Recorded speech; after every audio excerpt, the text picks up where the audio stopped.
तो कहानी की शुरुआत में क्लेटस कैसिडी नाम के लड़के और फ्रांसिस नाम की एक लड़की को दिखाया जाता है। क्लेटस उससे पूछता है कि डॉक्टर ने क्या कहा, तो फ्रांसिस उसे बताती है कि म्यूटेशन बढ़ते जा रहे हैं, साथ ही मेरी शक्तियां भी बढ़ती जा रही हैं और वो मुझे ऐसी जगह भेज रहे हैं जहां मेरे जैसे और भी हैं। इस बात से फ्रांसिस काफी ज्यादा डरी हुई भी होती है। क्लेटस उससे कहता है कि वो ऐसा नहीं कर सकते, लेकिन फिर कुछ देर बाद ही यहाँ कुछ लोग आ जाते हैं और वो फ्रांसिस को यहाँ से ले जाने लगते हैं। क्लेटस एक खिड़की से फ्रांसिस को आवाज लगाता हुआ रह जाता है। फिर रास्ते में जाते समय हम देखते हैं कि फ्रांसिस भागने की कोशिश करने लगती है और इसके लिए वो अपनी म्यूटेशन यानी कि पावर का इस्तेमाल करती है। दरअसल फ्रांसिस के पास एक ऐसी वोकल पावर होती है जिसकी मदद से वो किसी भी चीज को तोड़ सकती है। अब फ्रांसिस की वोकल पावर की वजह से वो वैन पलट जाती है। मौका देखते हुए फ्रांसिस उस पुलिस वाले से गन छीनने लगती है, लेकिन इसी छीना झपटी में उस गन से गोली चल जाती है और वो फ्रांसिस की आंख में जाकर लगती है। इसके बाद हमें रेवेनक्राफ्ट को दिखाया जाता है। रेवेनक्राफ्ट को मार्वल की कई मूवी में दिखाया जा चुका है। बेसिकली रेवेनक्राफ्ट में उन लोगों को रखा जाता है जो कि दिमाग से हटे हुए म्यूटेंट होते हैं। खैर,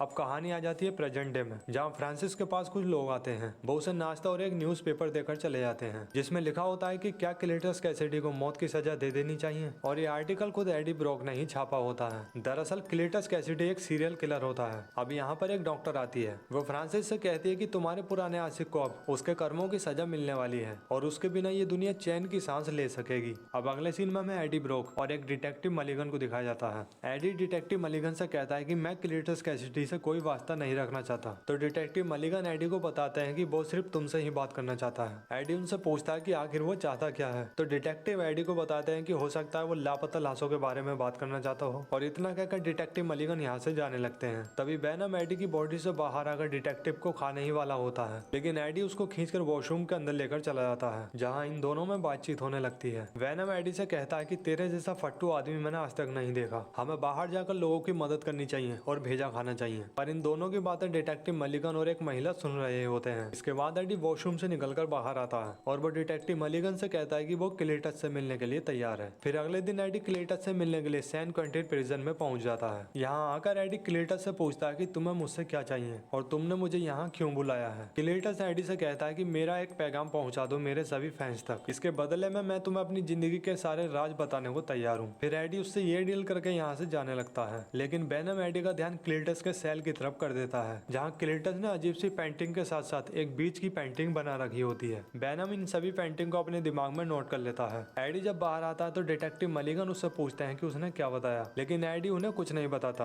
और कहता है कि देखो इस तरह के कामों में वक्त तो लगता है। और इतना कहकर एडी अपनी बाइक लेकर यहाँ से चला जाता है और घर आकर वेनम एडी की मदद करता है उन सभी पहेलियों को सुलझाने में जो उसने क्लेटस के सेल में देखी होती है। वेनम एडी को उस बीच की भी तस्वीर बना कर देता है जो कि क्लेटस ने अपने सेल में बना रखी थी। वो तस्वीर रोडियो बीच की होती है जो कि कैलिफोर्निया में होता है। अगले दिन हम देखते हैं कि जब उस बीच की छानबीन की जाती है तो वहाँ पर काफी सारी डेड बॉडीज पाई जाती हैं जिनको मार कर क्लेटस ने दफना दिया होता है। काफी सारे रिपोर्टर एडी से पूछते हैं कि क्या क्लेटस कैसिडी आपका दोस्त है जिसने आपको ये सारे राज बताए, क्योंकि आप ही अकेले ऐसे इंसान हैं जिसने उससे बात की है। अब जब ये इंटरव्यू लाइव आ रहा होता है तो उसे देखकर डिटेक्टिव मलिगन काफी गुस्से में आ जाते हैं, क्योंकि उसने एडी से पूछा था पर एडी ने उसे इसके बारे में कुछ भी नहीं बताया था। अब क्योंकि इतने बड़े राज का पर्दाफाश हुआ था तो गवर्नमेंट क्लेटस को मौत की सजा सुना देती है। फ्रांसिस को जब इस खबर का पता चलता है तो वो काफी दुखी हो जाती है। क्लेटस भी इस खबर से काफी गुस्से में आ जाता है और इस सब का जिम्मेदार वो एडी को समझने लगता है कि एडी ने उसको धोखा दिया है। उधर एडी के करियर में इस घटना से नई जान आ जाती है और वो फिर से नंबर 1 न्यूज रिपोर्टर बन जाता है। अब घर आकर वेनम एडी से कहता है कि हम रोज ऐसा कर सकते हैं, हम बुरे लोगों को तोड़ें और शायद मैं उन्हें खा जाऊं, लेकिन एडी वेनम से कहता है कि तुम इंसानों को नहीं खा सकते। वो मुर्गियों की ओर इशारा करते हुए कहता है कि अगर तुम्हें भूख लगी है तो तुम उन्हें खा सकते हो। और वेनम एडी से कहता है कि नहीं यार, लल्लू और पंजू मेरे जिगरी दोस्त हैं, मैं उन्हें नहीं खा सकता, मुझे इंसानी भेजा खाना है। एडी उसको समझाते हुए कहता है कि FBI अभी भी उन मामलों में छानबीन कर रही है जिनमें हम शामिल थे, इसलिए अगर कोई भी गड़बड़ हुई तो वो हमें जेल में डाल देंगे। लेकिन वेनम एडी की बात नहीं मानता, तो एडी वेनम को एक पोल्ट्री फार्म में ले आता है और वेनम मुर्गियों को खाकर अपनी भूख शांत करता है। लेकिन अब वो देखता है कि एक आदमी किसी महिला का पर्स छीन रहा होता है, तो वेनम उस आदमी को पकड़ लेता है और उसे खाने लगता है। एडी वेनम को ऐसा करने से मना करता है तो वेनम उस आदमी को दूर फेंक कर मारता है। अब वेनम यहाँ से जाने लगता है, पर अब एडी को एनी का कॉल आता है। वेनम एडी से कहता है कि एनी का कॉल आया है तुम्हारे पहले प्यार का। एडी कॉल रिसीव करता है तो एनी उसे मिलने के लिए बुलाती है। एडी भी तुरंत ही एनी से मिलने के लिए हाँ कर देता है। इसके बाद एडी एनी से मिलने के लिए पहुंच जाता है। यहाँ पहुंचकर वेनम एडी से बातें करने लगता है और इस चीज से एनी थोड़ी कंफ्यूज हो जाती है। तो वह एडी से पूछती है कि क्या वेनम अभी भी तुम्हारे साथ है, लेकिन एडी एनी से मना करते हुए कहता है कि तुम्हें तो पता है वो मर चुका है। फिर एनी एडी को बताती है कि मेरी एंगेजमेंट हो गई है। ये देखकर एडी उदास हो जाता है और वेनम उससे बातें करने लगता है। एनी ये देखकर कहती है कि हे वेनम, इसका ख्याल रखना। यानी कि एनी को भी पता चल चुका था कि वेनम अभी भी जिंदा है और वो एडी के साथ ही है। अब एडी यहाँ से उठकर चला जाता है। फिर वहाँ से आने के बाद वेनम एडी से कहता है कि मुझे अफसोस है एडी तुम्हारे टूटे दिल का दर्द बहुत ज्यादा तकलीफ देता है, पर मर्द का बच्चा है तो सह ले गम को। लेकिन एडी उससे कहता है कि तुम्हारे लिए यह कहना आसान है क्योंकि तुमने किसी से प्यार नहीं किया। अब अगली सुबह वेनम एडी के लिए नाश्ता बनाता है। एडी काफी उदास था तो वेनम उसको खुश करने की कोशिश करने लगता है। फिर वेनम एडी के लिए एक लेटर लेकर आता है जो कि क्लीटस कैसिडी की ओर से आया हुआ होता है, जिसमें कैसिडी लिखता है कि मुझे मौत के दरवाजे तक पहुंचाने के लिए तुम ही जिम्मेदार हो, इसलिए मेरी दुनिया से जाते वक्त तुम्हारा वहाँ होना जरूरी है। एडी वेनम से कहता है कि वैसे मुझे वहाँ जाना चाहिए क्योंकि मेरी ही वजह से वो मरने वाला है, लेकिन वेनम उसको वहाँ जाने से मना करता है। पर एडी उससे कहता है कि हम बस वहाँ जाएंगे और लौट आएंगे। फिर अगले दिन एडी कैसिडी से मिलने के लिए जेल पहुंच जाता है। यहाँ पर कैसिडी एडी से कहता है कि मेरी मौत के लिए सिर्फ तुम ही जिम्मेदार हो। तो एडी कैसिडी से कहता है कि क्या तुम मुझसे कुछ कहना चाहते हो, जैसे कि अपने दिल का बोझ हल्का करना चाहते हो इस दुनिया से जाने से पहले। इस पर कैसिडी थोड़ा गुस्से में आ जाता है और वो एडी की फैमिली और मदर को बुरा भला कहने लगता है और कैसिडी की इसी बात से वेनम को गुस्सा आ जाता है और वो कैसिडी को मारने लगता है। एडी वेनम को रोकते हुए ऐसा करने से मना करता है, लेकिन वेनम को ये पसंद नहीं आता कि कोई एडी की बुराई करे। लेकिन अब कैसिडी भी मौका देखते हुए एडी के हाथ में काट लेता है। ये देखकर एक पुलिस वाला एडी को कैसिडी के सेल से दूर हटा देता है। अब कैसिडी बहुत अचंभित हो जाता है। वो एडी से कहता है कि मैंने पहले भी काफी खून चखा है पर तुम्हारा खून कुछ अलग है। एडी ब्रोक, तुम कोई राज छिपा रहे हो। पर एडी अब उससे कुछ नहीं कहता और वो यहाँ से चला जाता है। लेकिन अब हम देखते हैं कि कैसिडी ने जब एडी को काटा था तो उसका एक छोटा सा हिस्सा कैसिडी के मुंह पर लगा रह जाता है, जिसको वो खा लेता है। इसके बाद हम देखते हैं कि एडी अपने घर आ जाता है और वेनम एडी को इस सब के लिए सॉरी बोलता है। एडी वेनम से कहता है कि तुम्हें ऐसा नहीं करना चाहिए था, हम पकड़े जा सकते थे और शुक्र मनाओ कि इस सब के बाद भी मैं तुम्हें झेल रहा हूँ। पर एडी की इस बात पर अब वेनम काफी गुस्से में आ जाता है और वो एडी को पीटने लगता है। साथ ही वो एडी के घर का सारा सामान बाहर फेंकने लगता है। अब ये देखकर एडी भी गुस्से में आकर एक तेज साउंड ऑन कर देता है, जिसकी वजह से वेनम एडी की बॉडी से अलग हो जाता है और बाहर सड़क पर खड़े एक दूसरे आदमी की बॉडी से जुड़ जाता है और एडी की बाइक को तोड़ देता है। और फिर वो इस आदमी की बॉडी से निकलकर साइकिल पर जा रही एक लड़की की बॉडी से जुड़ जाता है। उधर दूसरी तरफ कैसिडी को मौत की सजा दी जाने वाली होती है। वो कैसिडी को जहर के इंजेक्शन देकर मारने वाले होते हैं, लेकिन हम देखते हैं कि कैसिडी ने जो एडी को काटकर उसके छोटे से हिस्से को खा लिया था वो अब कैसिडी को प्रोटेक्ट करने लगता है और अब एक नए सिम्बियोट का जन्म होता है जो कि होता है कार्नेज। कार्नेज एक रेड कलर का सिम्बियोट होता है और वो इस जेल में तबाही मचाने लगता है। कार्नेज यहाँ लोगों को मारकर खाने लगता है और कुछ देर बाद यहाँ से चला जाता है। उधर अब एडी भी अपने शरीर से वेनम के निकल जाने के बाद काफी अच्छा महसूस कर रहा होता है। वो आराम से बैठकर टीवी देख रहा होता है और टीवी में एक न्यूज आ रही होती है कि क्लीटस कैसिडी जेल से फरार हो गया है। ये न्यूज देखकर एडी भी काफी शॉक हो जाता है। फिर अचानक ही एडी के दरवाजे पर कोई आ जाता है। एडी जब दरवाजा खोलता है तो वो देखता है कि डिटेक्टिव मलिगन यहाँ आ जाते हैं। वो एडी से कैसिडी के जेल से फरार होने के बारे में पूछने लगते हैं, पर एडी उनसे कहता है कि मुझे कुछ नहीं पता, मैंने भी अभी अभी न्यूज में देखा है। तो डिटेक्टिव एडी को ये समझाते हुए जाने लगते हैं कि कैसिडी उस आदमी के पास जरूर आएगा जिसने उसको मौत के मुंह में धकेला था, तो इसीलिए अपनी जान बचाओ एडी। और इतना कहकर डिटेक्टिव यहाँ से चले जाते हैं। डिटेक्टिव की इस बात से एडी काफी घबरा जाता है। वो सोचने लगता है कि अगर वेनम होता तो क्या करता। इसके बाद हम देखते हैं कि वेनम भी लोगों की बॉडीज को चेंज करता हुआ एक क्लब में आ जाता है और मस्त होकर पार्टी का मजा लेने लगता है, लेकिन वो एडी को भी काफी मिस कर रहा होता है। इसके बाद हम देखते हैं कि कैसिडी और कार्नेज भी एक दूसरे से बात करने लगते हैं। कार्नेज कैसिडी से कहता है कि हमें हमारे बनाने वाले को सबसे पहले उसको ढूंढकर मारना होगा, उसके बाद हमें कोई नहीं रोक सकता। इस पर कैसिडी कहता है कि ठीक है, पर सबसे पहले हमें मेरी गर्लफ्रेंड को ढूंढना होगा। तो कैसिडी ये पता करने लगता है कि आखिर उन लोगों ने उसकी गर्लफ्रेंड फ्रांसिस को कहाँ छिपाया है और जल्दी वो फ्रांसिस का पता लगा भी लेता है और यहाँ आकर वो सबसे पहले एक डॉक्टर को मार देता है। फिर वो फ्रांसिस को कार्नेज के बारे में बताता है कि ये मेरा दोस्त है। इसके बाद वो फ्रांसिस को यहाँ से निकाल कर ले जाता है। फिर ये दोनों कार में बैठकर भागने लगते हैं। कुछ पुलिस वाले भी इनको रोकने के लिए इनके पीछे पीछे आने लगते हैं, लेकिन कार्नेज सभी पुलिस वालों को मारने लगता है। फ्रांसिस भी अपनी वोकल पावर का इस्तेमाल करके पुलिस वालों को मारने लगती है, पर उसकी वोकल पावर कार्नेज को काफी चुभने लगती है और वो तुरंत ही शांत होकर कैसिडी की बॉडी के अंदर चला जाता है। कैसिडी फ्रांसिस को दोबारा ऐसा करने के लिए मना करता है। अब सीन शिफ्ट होता है मिस चैन की शॉप में। वहाँ वेनम किसी और की की बॉडी के जरिए उनकी शॉप में आ जाता है और मिस चैन से खाना और चॉकलेट मांगने लगता है। वेनम की हालत अब काफी बिगड़ चुकी थी क्योंकि वेनम किसी और की बॉडी से मैच नहीं हो पा रहा था। उधर डिटेक्टिव मलिगन एडी को बुलवा लेते हैं। वो एडी को लाइफ फाउंडेशन की कुछ तस्वीरें दिखाते हैं। जब एडी वेनम के साथ मिलकर राइड को अंतरिक्ष में जाने से रोकता है और वो शिप ब्लास्ट हो जाता है। डिटेक्टिव एडी से कहते हैं कि तुम वहाँ उस समय मौजूद थे और क्लीटस जहाँ भी जा रहा है लोगों का कहना है कि उसके साथ एक मॉन्स्टर जा रहा है और तुम मुझे बताओगे कि ये सब क्या है।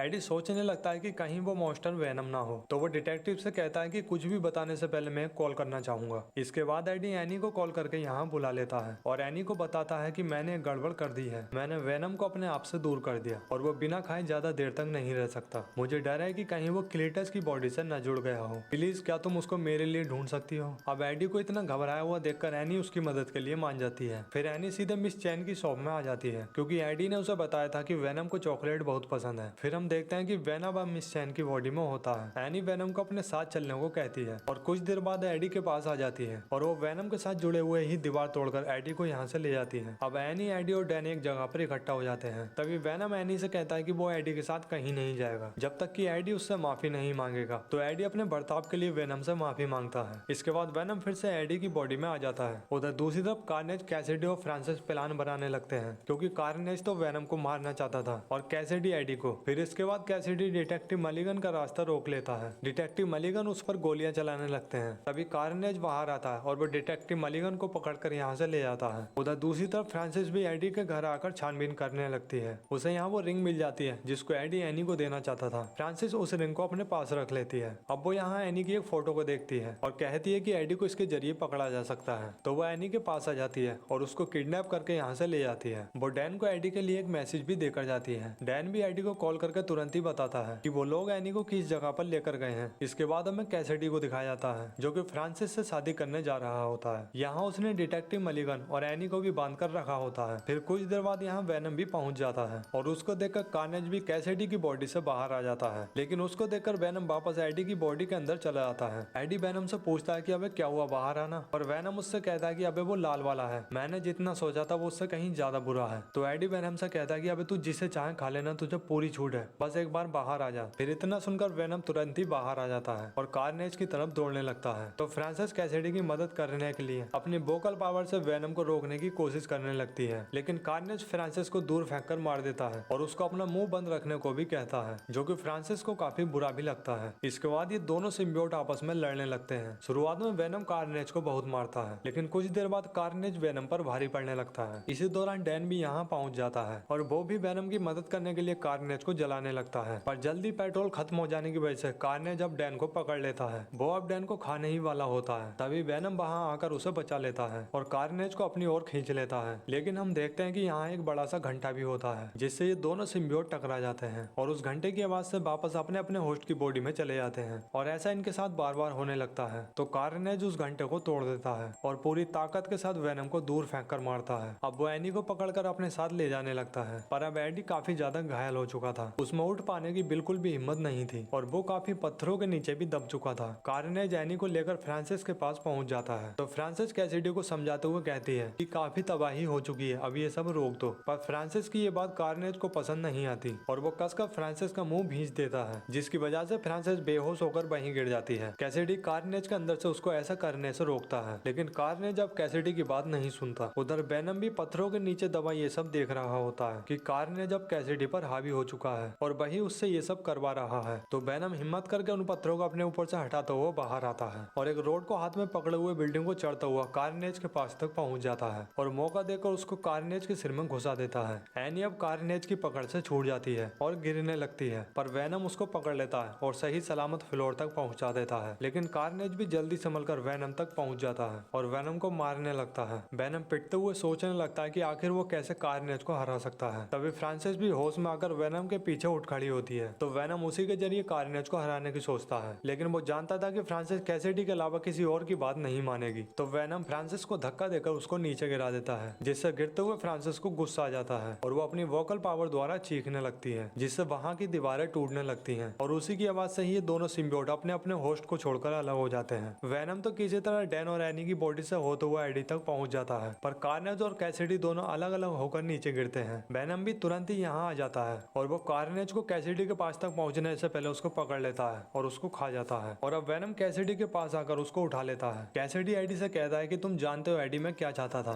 एडी भी उससे पूछता है कि तुम क्या चाहते थे कैसिडी। तो कैसिडी उससे कहता है कि मैं बस तुम्हारी दोस्ती चाहता था। एडी कैसिडी से माफी मांगता है, पर वेनम को इन दोनों का ये इमोशनल ड्रामा पसंद नहीं आता और वो कैसिडी के सर को खा जाता है। फिर यहाँ पुलिस भी आ जाती है। तो एनी वेनम से कहती है कि वेनम एडी को किसी सुरक्षित जगह ले जाओ और इसका ख्याल रखना। फिर इन लोगों के जाने के बाद हमें डिटेक्टिव मलिगन को दिखाया जाता है, जो कि जंजीर से बंधे हुए पड़े होते हैं और उनकी आंखें चमक रही होती हैं। अब लास्ट में एडी वेनम से कहता है कि पुलिस हमारे पीछे है, तो हमें अब छिपकर रहना होगा। जिसके बाद हम देखते हैं कि ये दोनों किसी आइलैंड पर आ जाते हैं। यहाँ वेनम एडी से पूछता है कि इसके बाद हम कहाँ जाएंगे। तो एडी वेनम से कहता है कि पता नहीं, पर शायद ऐसी जगह जहाँ हमारी जरूरत हो। एडी की इस बात से वेनम काफी खुश हो जाता है। ये लोग और भी बातें करने लगते हैं और इसी के साथ ही मूवी यहीं खत्म हो जाती है। पर रुकिए, इस मूवी का पोस्ट क्रेडिट सीन बहुत इंटरेस्टिंग है, जिसमें हम देखते हैं कि वेनम और एडी मिलकर टीवी देख रहे होते हैं। तब वेनम एडी से कहता है कि हर किसी के राज होते हैं एडी। एडी वेनम से कहता है कि तुम मुझसे कुछ छिपा तो नहीं रहे हो। वेनम कहता है कि मेरा भी कुछ सीक्रेट है एडी, जो काफी ज्यादा कॉम्प्लिकेटेड है, जिसे तुम समझ नहीं पाओगे। लेकिन एडी कहता है कि मैं कुछ समझा नहीं। वेनम कहता है तो ठीक है, मैं तुम्हें कुछ दिखाना चाहता हूँ, उन चीजों की बस एक हल्की सी झलक जिनका हम सिम्बियोट्स ने एहसास किया है। पर वेनम उसे कुछ बताता है इससे पहले ही हम देखते हैं कि यहाँ सब कुछ चेंज होने लगता है। एडी के रूम के साथ साथ बाहर का भी सब कुछ चेंज हो जाता है। एडी इस बात से काफी घबरा जाता है, तो वो वेनम से पूछता है कि क्या किया तूने। लेकिन वेनम उससे कहता है कि मैंने कुछ भी नहीं किया। और हम देखते हैं कि सामने टीवी में न्यूज चल रही होती है, जहाँ हमें पीटर पार्कर के Spiderman far from home movie के उस सीन को दिखाया जाता है, जब मिस्टीरियो ने सबको ये बता दिया होता है कि पीटर पार्कर ही स्पाइडरमैन है। और हमें यहाँ ये पता चलता है कि वेनम अब स्पाइडरमैन के यूनिवर्स में पहुंच गया है। वेनम अब उठकर टीवी के पास जाता है और स्पाइडरमैन का चेहरा चाटने लगता है। और वेनम की बातों से ऐसा लगता है मानो वो पीटर पार्कर को पहले से ही जानता हो। लेकिन कैसे, ये तो हमें आने वाली मूवी से ही पता चलेगा। तो फ्रेंड्स, अगर आपको हमारी एक्सप्लेनेशन पसंद आई हो तो प्लीज वीडियो को लाइक शेयर और साथ ही चैनल को भी सब्सक्राइब जरूर कर लें।